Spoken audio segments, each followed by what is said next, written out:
Hello, everyone. My name is Steve, and I'm here today with author Simon Paul Wilson. Thank you for joining me today. Hello there. Yeah. Thank you for having me.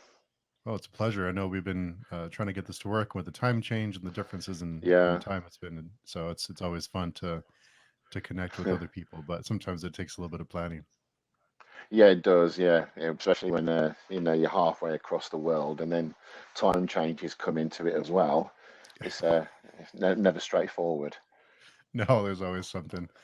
And even without the time change, I somehow always manage to bungle the time. So it's always a challenge. No worries. Yeah. So, for those who aren't familiar with your work, can you tell us a little bit about what kind of books you write, how you started writing? Yeah, sure. Excuse me. Um, I've got two books out presently. The first is a science fiction horror called Ghost City Girl, which is the first in a planned trilogy. It takes place in future Japan, and it's about a end of the world scenario, which I'm not going to spoil it, but there's plenty of horror in it for those people who love horror, and it's also got a lot of sci-fi as well. For me, it's a mixture of things like Blade Runner with The Grudge, that Hmm. kind of thing I'm going for. Traditional Japanese ghosts and monsters and stuff. So that's the kind of idea where that's from. I've currently got a novella out called "See You When the World Ends," which is, I guess I'll describe it as magic realism. Hmm. It's certainly got horror elements to it, and ghostly presences, etc. And a twisting, turning plot. I hope that people will be surprised by when they read it. Essentially, that's a love story, which then Hmm. goes off on very odd, unusual tangents. And yeah, those are what I've got out at the moment. I've got other things, obviously, in the pipeline for the end of this year and the beginning of next. And as for how I started writing, I guess that I think that started through playing things like Dungeons and Dragons. Hmm. Me and my friends were like, because we are in the UK at the time, it wasn't too easy to get a hold of the official RPG supplements and adventures, etc. So we had the basic core rule books, and when it came to adventures, we'd write our own. Hmm. And there was me and another guy who would take it in turns. He'd like DM for several months, and then I would take over, and we started to write our own adventures. And I think that's where I cut my teeth, as it were, on Hmm. with writing. And as time went on, we found out there was more to role playing than Dungeons and Dragons. There was like Call of Cthulhu, and there was like quite a few horror RPGs that come out from like White Wolf, I think it was, the vampire game, Hmm. Vampire the Masquerade, and stuff like that. Right. And again, we'd find the rule books, but adventures were easy to find, so we just continue to create our own campaigns, as it were. And I think, to be honest, that my first two books, Go City Girl and See You When the World Ends, have both got elements of stuff that I used back in the role playing days. To be honest, I'm drawing back on those things, which is quite cool. So, but I've always been interested in writing, and I think that to sit down and actually write a book takes a lot of you have to push yourself to sit down and start it, get going. It's too easy, sometimes to go, I'll try a bit later. I'm a bit too busy. You've got to focus on it and dedicate your time to it, I think.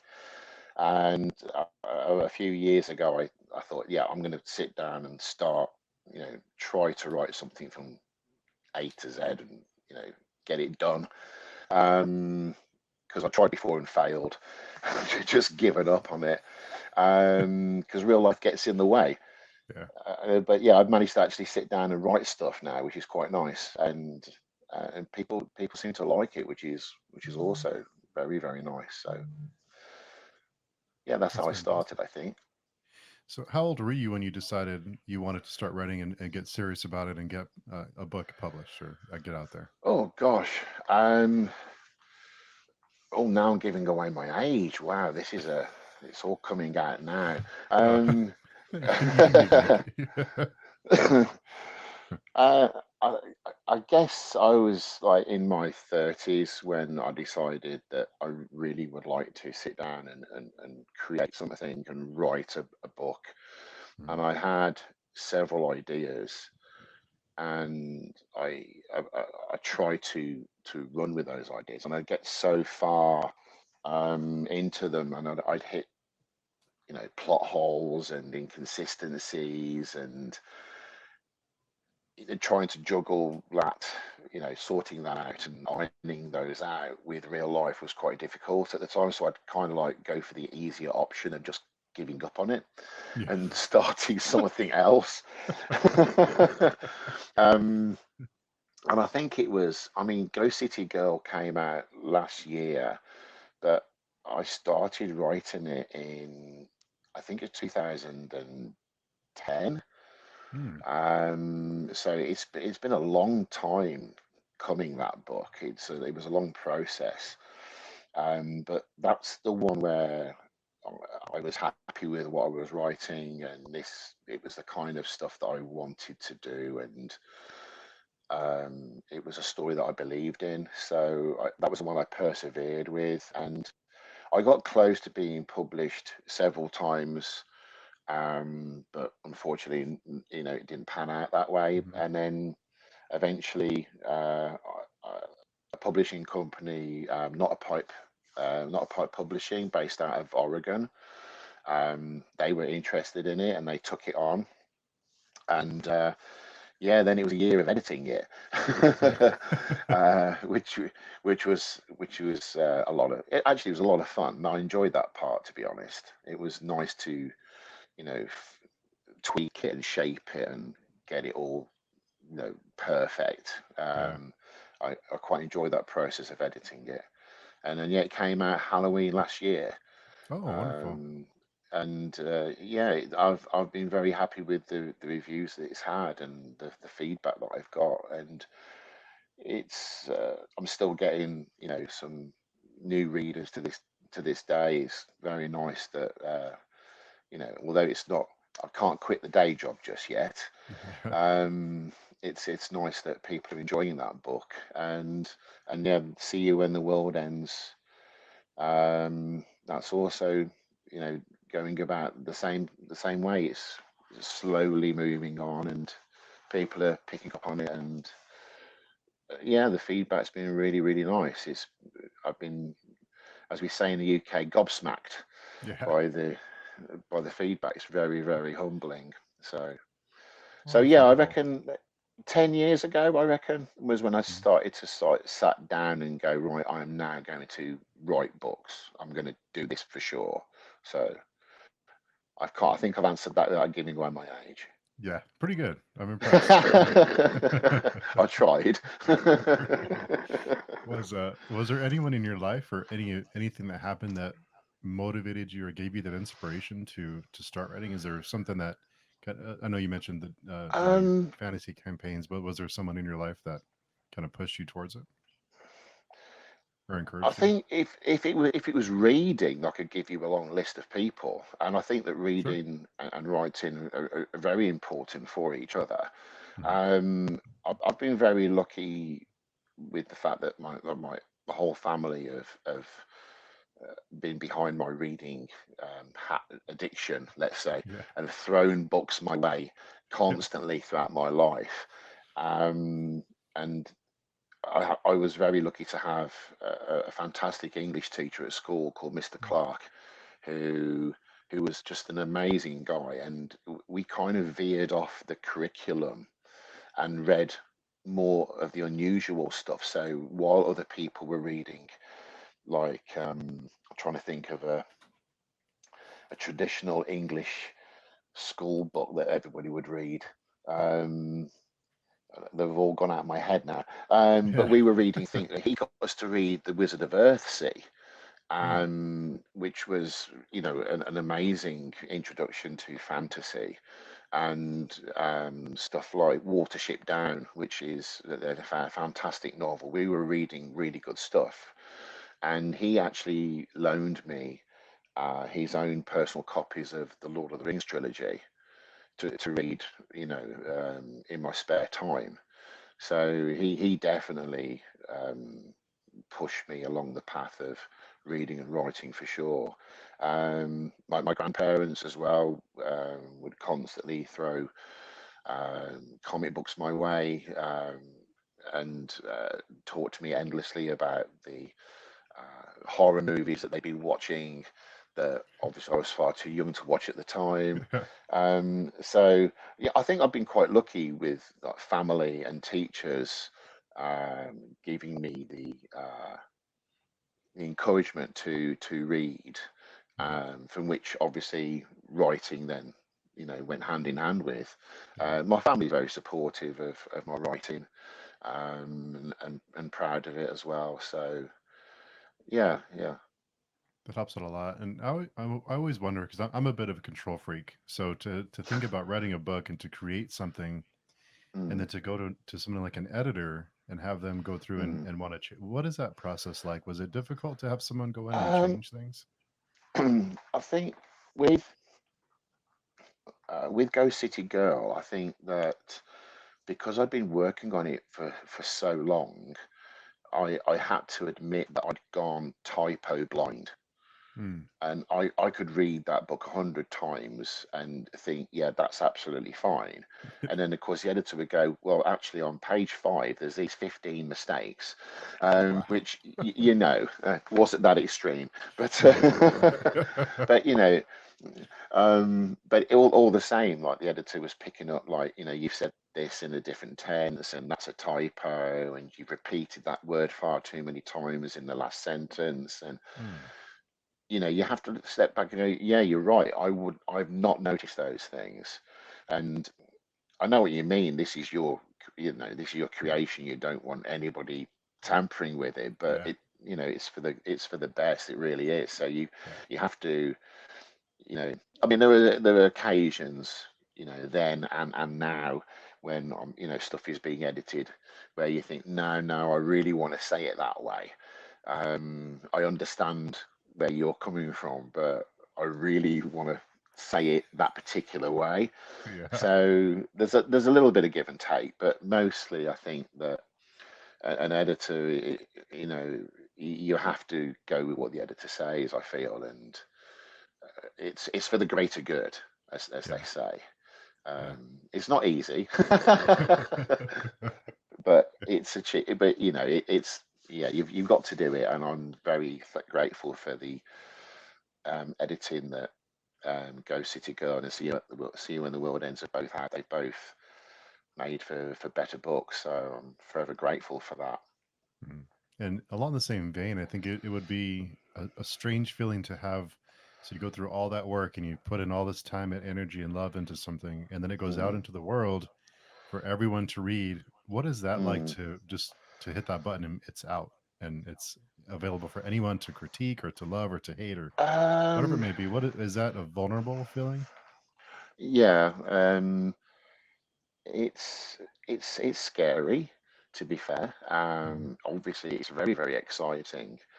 I mean, uh, when you get your when you get your writer's copies, your author's copies of your book, and they're holding it in your hand, thinking, it's here. I've done this, and it's physical, and it's a tangible thing. It's amazing. Um, and when you're checking on Amazon, and you can see that, like, you've got pre-orders, and then Hmm. people are on Goodreads are saying, I want to read this. That's just, it's wonderful. And then after that, you kind of get this limbo where you're waiting Yeah. for people to read it, and then that's when it gets absolutely terrifying, Yeah. because in that period you're like, okay, I know people have bought it. That's wonderful. I Yeah. know people have now got that book at home. That's fantastic. Now they're reading it. Yeah. Um, ah, is there any way Yeah. I can hide? You know, and then when you get a couple of reviews back and they're both, you know, positive and 5 stars or 4 stars or whatever, they're both, you know, whatever reviews you've had are constructive and show appreciation for what you've written and enjoy it. You know, they've enjoyed what you've written. That's when you kind of relax then. Yeah. Excuse me. But it's an odd feeling. It really is. It's yeah, terror and joy in locked together perfectly. Yeah. It's an odd one. Yeah, I bet it's got to be strange to work so hard on that and to have it out there for everyone to absorb and to read it. So Yeah, yeah. it's got to It be is. It strange. is. It is very strange. Yeah, I agree. But it's a nice strange. Yeah, I'm sure it's a really great feeling, like you said, when you have those positive reviews pour in, and I'm sure it's a great feeling. And you'd Yeah, mentioned that you.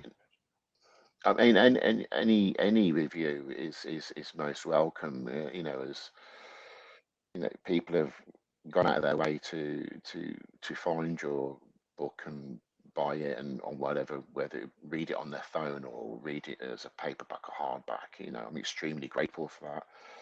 And anybody who takes the time to say, you know, I really loved this, or it was okay, or it wasn't my cup of tea. I'm grateful for any of those reviews and feedback. Mhm. You know, it's yeah, but you've got to take a step back and think a bit and relax Yeah, while you're waiting while you're waiting yeah, for those. Go and do something else, write another book or put the kettle on or something. yeah. Do Take your something. mind off. Yeah. Yeah, keep yourself busy.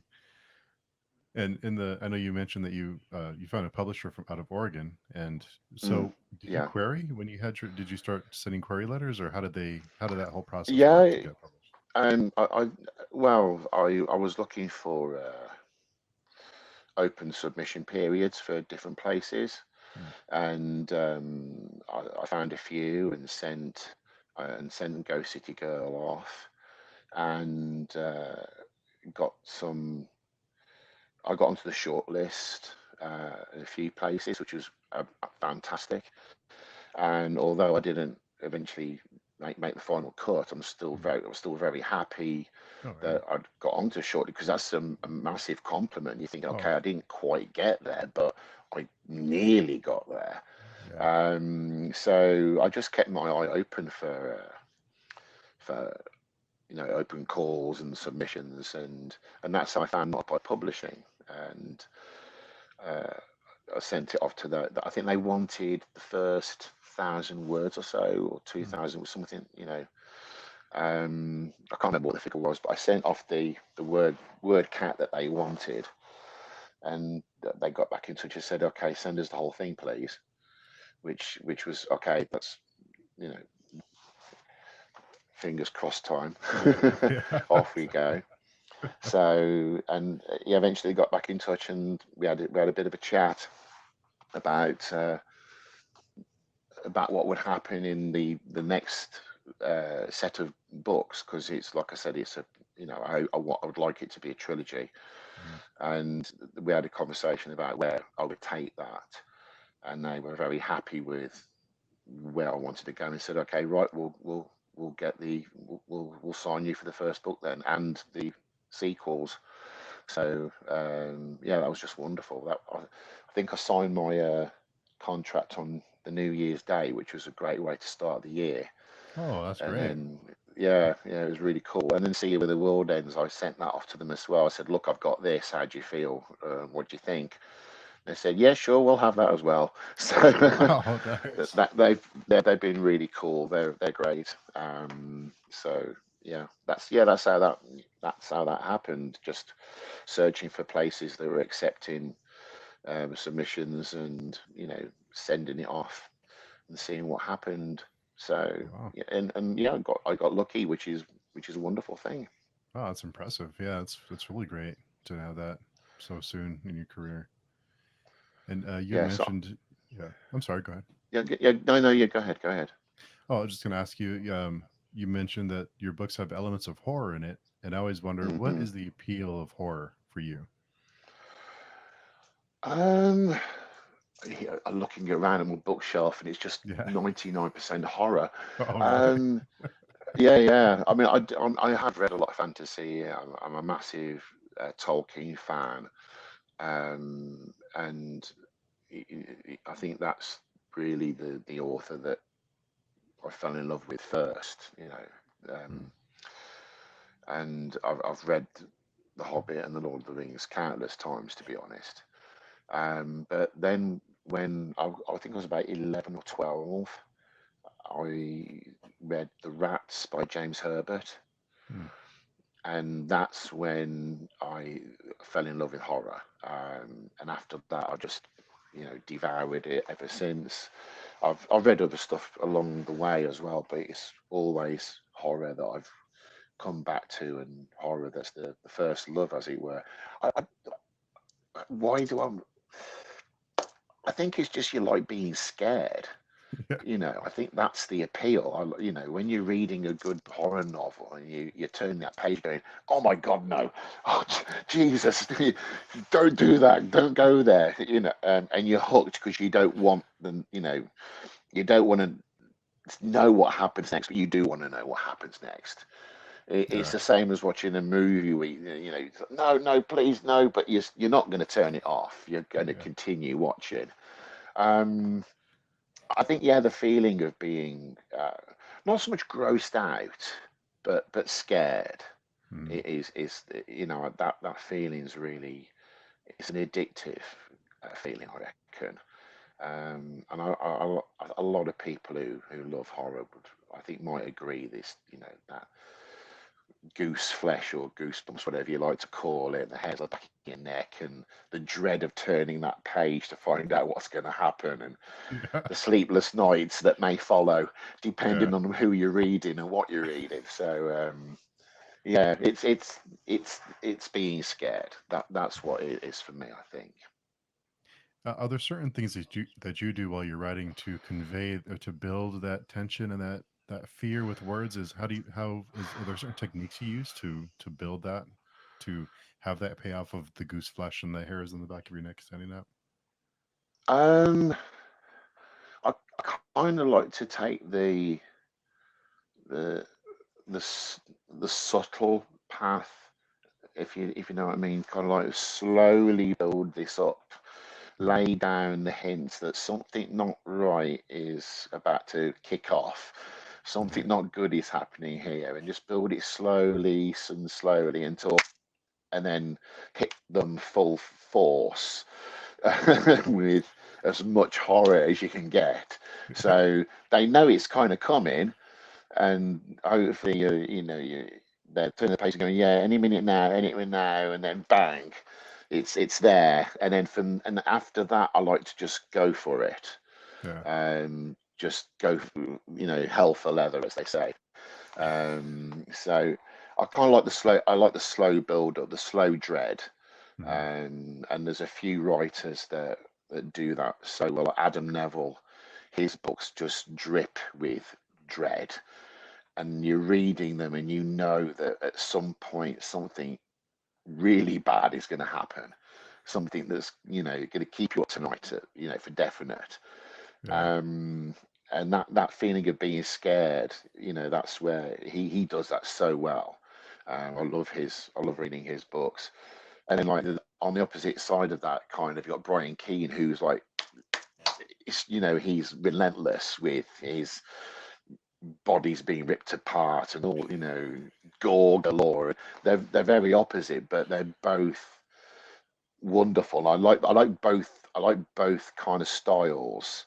Mm, Um, I think that I am working on something at the moment which is a bit more that kind of like splatterpunk, say, mm, full on, um, gore galore, just to see how that goes. But yeah, usually the last two, the books that I've got out presently are definitely like slow builders, tease the reader, and then when okay. they're least expecting, and hit Yeah. them. And that's the best kind is that slow build.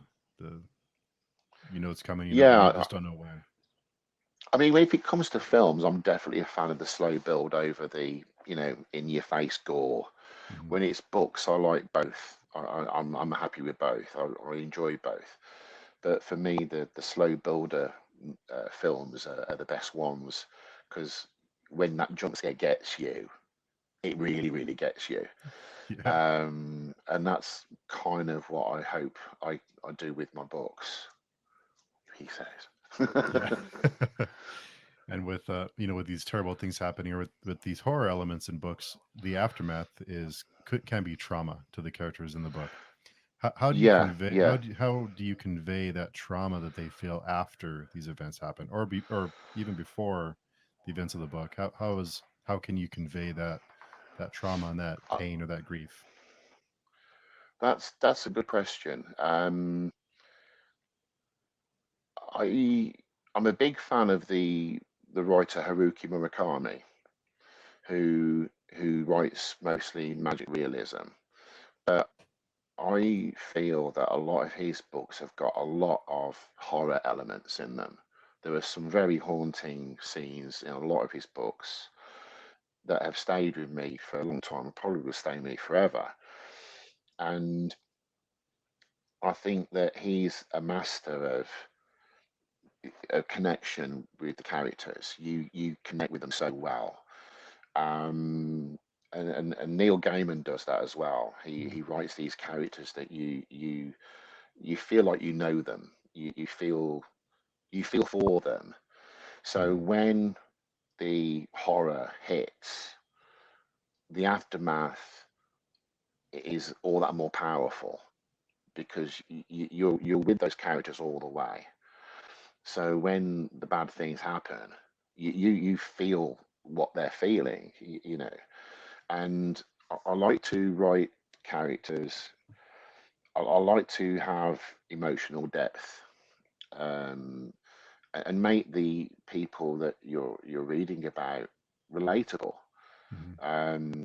Whether they're living 1,000 years in the future or whether a couple of miles up the road, in the next city. Yeah. Um, I like these characters to be ones that the reader's happy to invest time in, and when that character is feeling sadness or grief or horror, then the reader's with them. And I think, especially with "See You When the World Ends," I've had a few people say to me that the ending, the ending of that book is something that will stay with them for quite a while because of the emotional level of it. And for me, that's the best compliment I could ever hope for because that's exactly what I wanted to achieve. I wanted people to read that and go, "Oh, expletive," whatever you want to say, Um, so I think that writing for me, I think writing characters that are believable is what I try to do to then make the horror more horrific, Mhm. if that makes any sense. Oh yeah, yeah, it does make sense. Yeah, I think without that aftermath does the do the horror elements have that impact without the aftermath? Because the aftermath is I think it goes hand in hand with these terrifying things that happen, but you also need Mm. what happens after those things happen.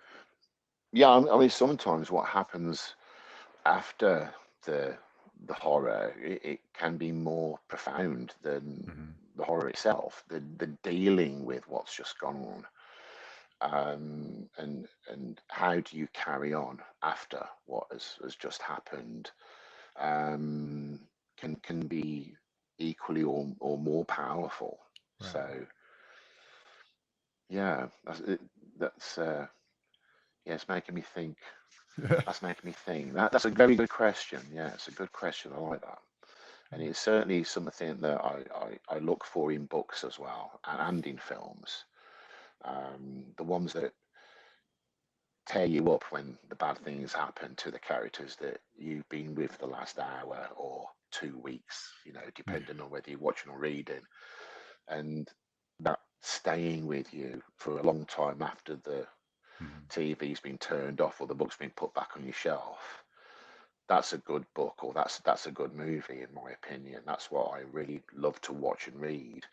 Mhm. So if I can do something similar to that, then I'm very happy indeed. Mhm. And you mentioned your shelves are full of horror books, but do any are there Pretty specific much. ones that yeah, all of it. Are there any specific ones that stand out to you, or any specific horror movies that have been particularly impactful or have helped you hone your craft? um, well, obviously, I mean, the bottom section here is Tolkien and Haruki Murakami and Neil Gaiman. So that's my kind of fantasy, urban fantasy, and magic realism section. And then as I go up here, it becomes Japanese horror, which has had a massive influence on me. So, um, as well as movies, obviously, Asian horror has had a massive massive influence Yeah. on on on me as a writer and a reader and a lover of cinema. Mhm. Um, but yeah, for me, yeah, people like James Herbert, he's one of the first horror writers that I got into. Sean Hudson, who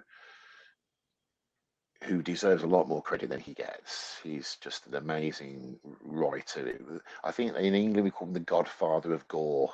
Mm. He's definitely worth checking out. I know that a lot of people like extreme horror. I think Sean Hudson was doing extreme horror about 20 years before that became a thing. Oh wow. And yeah, he's still writing, and he's, over the top, in your face, blood, guts galore, and but also with twists that you just floor you. He's extremely talented. Yeah, obviously Stephen King, Brian Keane, as I mentioned. I love his writing. Clive Barker, um, and then recently I've been, reading a lot of Adam Neville and Mhm. Jonathan Jans, uh, and CJ Tudor. She's really good. And I've been reading a lot of indie authors as well, like Mm. Steve L. Clark, who was on the show with you a few months back, maybe, I think. No, I Um, don't think so. I'll have to write the name down no, though. okay. I might have gotten my podcast mixed up as well. Don't worry. Yeah. Cut that. Yeah. um, but yeah, Paul Tremblay. I've started to read his books, and they're just amazing. Really love his books. Hmm. Um, so yeah, there's yeah, different people, different styles. If it entertains me and if it keeps me turning the pages and it scares me in some way, then I'm all in. And if I get to the end of that book and go, yep, that was a good one, I'm going to research and try and find the rest of their catalogue and put it on my Amazon wish list. Um, Movies of late, um, I've recently watched No One Gets Out Alive, Hmm. Yeah. which is based on an Adam Neville book. Oh, I didn't know that. Really enjoyed. Yeah, that I really enjoyed that. That was very good. Um, what else have I watched recently? I've been watching Squid Game, Oh, which I think I, everybody in the world is. yeah. We just finished it last week. Yeah, we were a little late to the party What? too, so Yeah. What did you think? I thought it was fun. I thought Yeah. yeah, I thought it was okay. It wasn't the best thing ever, but it was interesting. I thought there was some twists and turns and a Yeah. little I some think thought. that. It wasn't over. It wasn't. I don't think it was.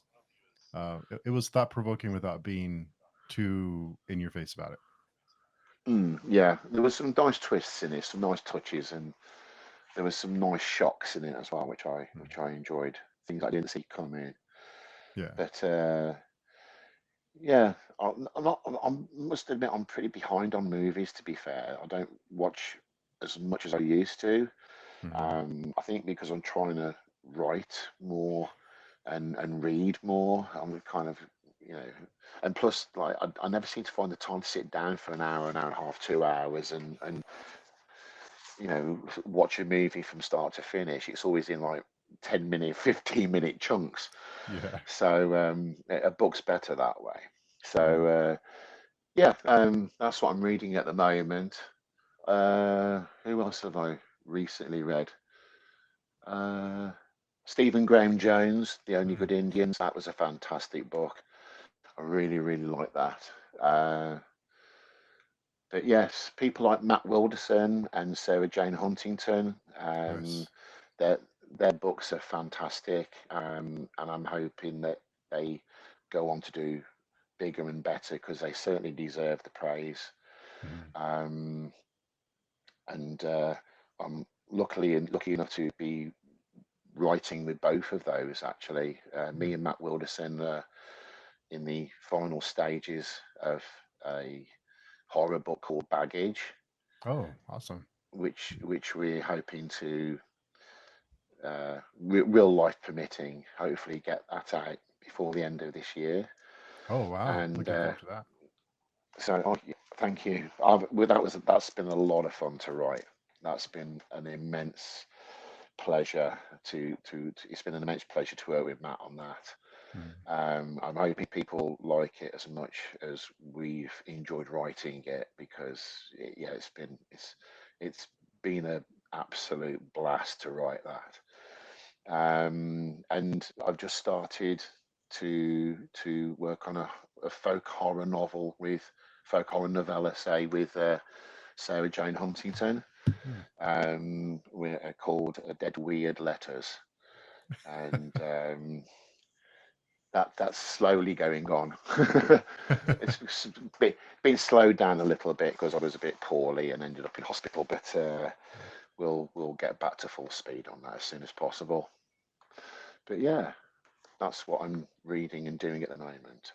Awesome. And I almost hate to bring it up because it's such a big part of our lives now, but how has the pandemic and the whole experience of the pandemic changed uh, your writing style or your the subject you write on? Because it seems like everyone has a different opinion on how it affected them in their process. I think in a positive way, the pandemic gave me more time to read Hmm. and write. To be honest, I got, you know, several months off work and stayed at home, and my son started devouring books, and so did I. So on a reading kind of, from the reading point of view, the pandemic was a good thing. I read a Hmm. lot more and really enjoyed finding new authors and new books. When it came to writing, I don't think it's had an effect as much. Um, Obviously, my publishers are based in America, and I'm here in England. So I know that conventions and stuff like that haven't been happening as much or totally cancelled. So getting the books out to new readers has been affected somewhat. Hmm. So I know and that's a negative, which I think a lot of people would agree with. It's been harder to sell books Hmm. over the last, you know, 12, 18 months. Hopefully things have started to, look up, and there'll be more chances for, you know, conventions to take place, and for writers to go and, share their wares with the public. Um, but yeah, I don't think it's affected my writing per se, other than I've had a bit more time to do so. So for me, it's a terrible time has been quite good productively. Hmm. Yeah, it's weird. it always fascinates me to hear everyone's different opinions on Mm. how this time has been for them, because everyone has different experiences, and they've, Yeah, some yeah. people turn into a positive and some not so much, but I mean, yeah, interesting. don't get me wrong, it's been absolutely awful. Mhm. And it's 2 years of, and for some people it's not finished, is it? It's still Yeah. here, it's still happening, and it is like something straight out of a horror movie. Yeah. Um, and luckily for me, I live um, not too far away from lots of open green land where I can see nature and go for walks and not encounter many other people, Okay. if at all. And I was very lucky that way. But if you're trapped in a house with no back garden or front garden and you're stuck at home in four walls, then I imagine it'd be hell. Yeah. So everybody's got very, very different experiences. Mhm. And I think that, for me, it it's mostly been okay. I mean, apart from it being terrifying, Yeah. and seeing the absolute lunacy of people shopping for the weirdest items. Um, you know, uh, Yeah, it's this it's is been it's strange. oh you couldn't write that down. You couldn't make that up, could you? It's No. absolute insanity. But on a from the writing side of things, it's not been a bad 2 years for me, to be fair. Mhm. I've been one of the lucky ones, that's for sure. Yeah. Yeah, definitely. And if a new or someone who was getting into writing wanted to begin their writing journey and came to you and said, "Simon, what advice would you give me as I start this journey?" What would you tell them, or what have you told? I'm sure Um, you've been asked. um,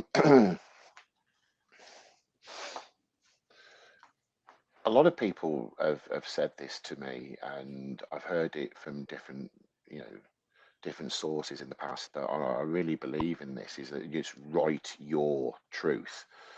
If you've got a story and you believe in it, write it. Hmm. Because if you like it, if you enjoy what you've written, then there's chances somebody else may feel the same way. And so, if you've got that idea, find the time, start, and just continue. It doesn't, there's no, it's not a race. Even if you're doing a few lines a day or, a word a day, whatever, as long as you persist and you eventually get to the end section, and whether you self-publish or you're lucky enough to get a small publisher interested or one of the big names interested in you, you know, just get that thing written. Hmm. Um, you're not in a rush. Write what you want to write, and yeah, just keep going, keep going. Hmm. And do you have any favorite book to movie adaptations?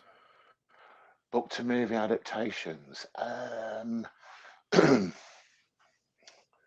Oh, let me maybe going back to Adam Neville again, The Ritual. Oh, Um, yeah. that's a great book, and the film's fantastic. Although the endings are slightly different, Hmm. the main core of the movie is the same, and I think that it's been an excellent job of translating that from book onto the screen. Um, excuse me. Yeah, I'm waiting for somebody to do something awesome with H.P. Lovecraft. That's that would be a wonderful thing to see. To somebody to get take his words and put it onto the big screen and scare the Hmm. hell out of everybody would be an amazing thing. Yeah. Um, I've got a soft spot um, for The Shining. Hmm. Um, the book's one of the scariest books I've read. The film always creeps me the hell out.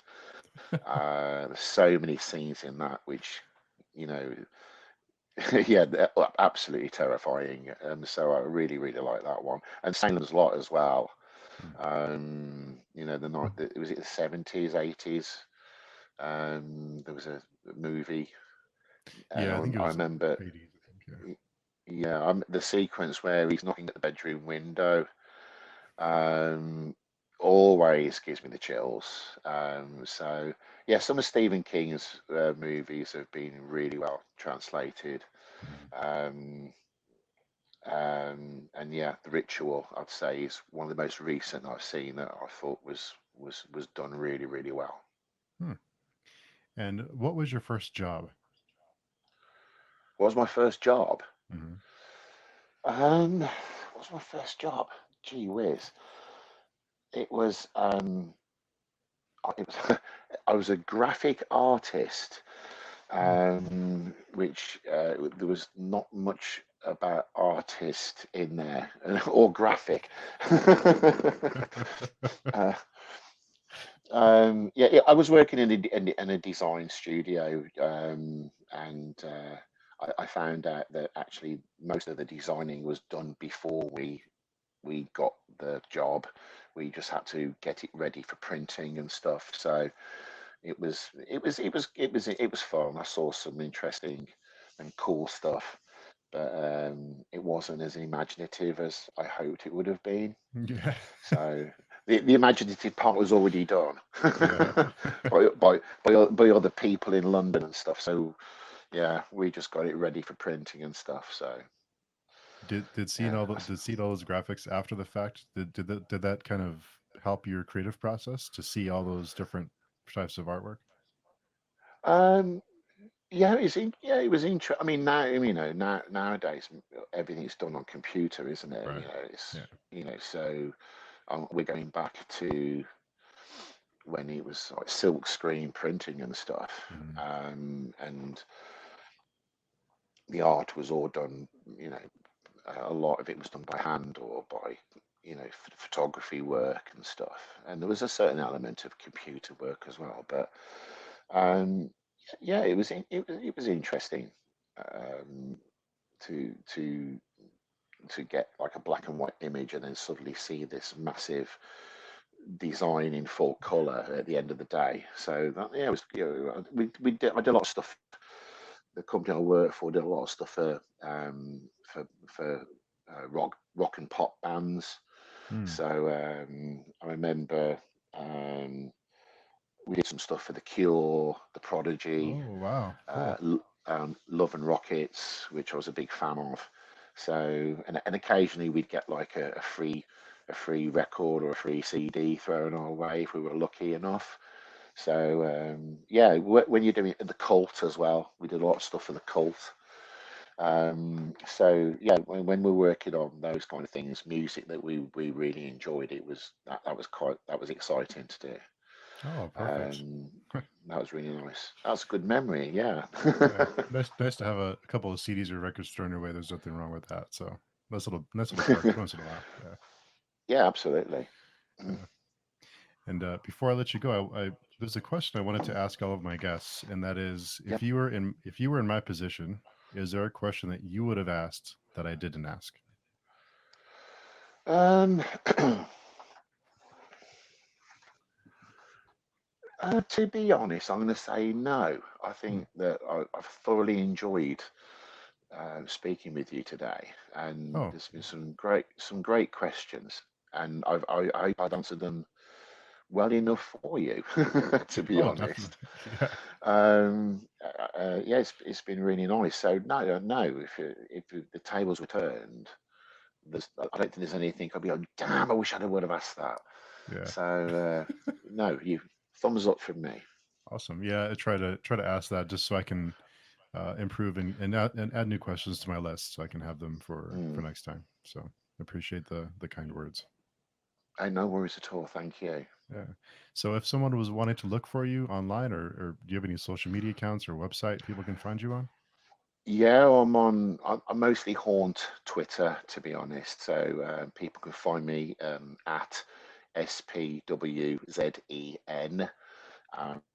If people wanted to find my humble scribbles, then if they headed to Amazon and typed in Simon Paul Wilson, they'd find my books. Um, and yeah, I'm on Facebook, but I kind of like don't use that so much now. It's becoming pretty obsolete for me. Yeah, I hear that a lot. A So lot of people say that. Yeah. yeah, I've heard that a lot as well. People are just leaving that place in droves. Hmm. Yeah. So Twitter works for me. I'm happy to be on there, and if anybody wanted to ask any questions or follow me, whatever, I'm very happy to have new followers and to answer questions. Oh, And perfect. yeah, Amazon, I'm on there. Cool. And I will have all those links below in the description. So whether you're watching on YouTube or listening on audio, that'll all be in the description. Just to click on those links and take you right over to Amazon or to Twitter for to find your books and follow you on Twitter, interact with you. Say again. Oh, all the links will be down below, so they Ah, yeah, can got go down there it. and easily find you. Right, So lovely. thanks again. I know that I know with the time differences and everything, it's always a little tricky. So thanks for your patience and for Not coming at by, all, spending a not little at bit of all. time with me. I really appreciate That's it. been, yeah, I appreciate it too. Thank you so much for having me. It's been really, really nice. Thank you. Oh, perfect. And have a good rest of your day. And thanks everyone for listening or watching. Cheers, guys.